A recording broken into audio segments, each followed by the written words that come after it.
إن الحمد لله نحمده ونستعينه ونستغفره ونعوذ بالله من شرور أنفسنا ومن سيئات أعمالنا.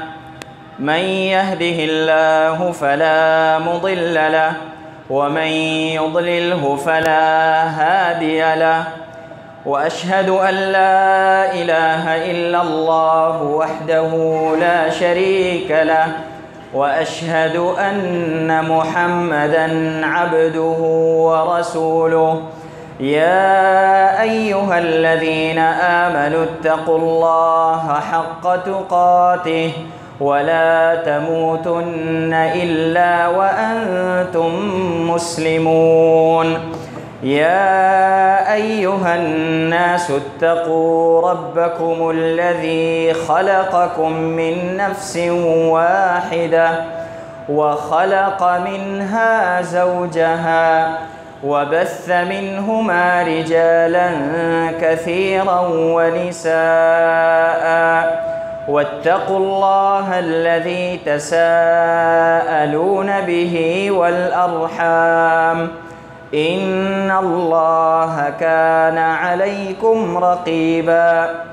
يا أيها الذين آمنوا اتقوا الله وقولوا قولا سديدا يصلح لكم أعمالكم ويغفر لكم ذنوبكم، ومن يطع الله ورسوله فقد فاز فوزا عظيما.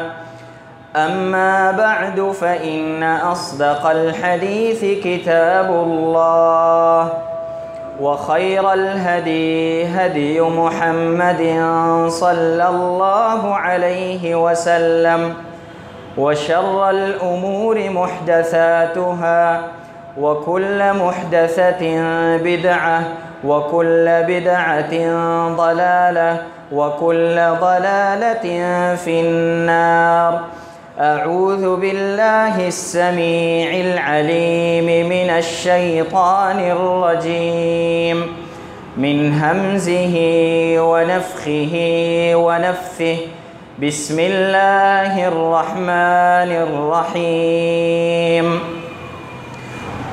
وعسى أن تكرهوا شيئا وهو خير لكم، وعسى أن تحبوا شيئا وهو شر لكم، والله يعلم وأنتم لا تعلمون.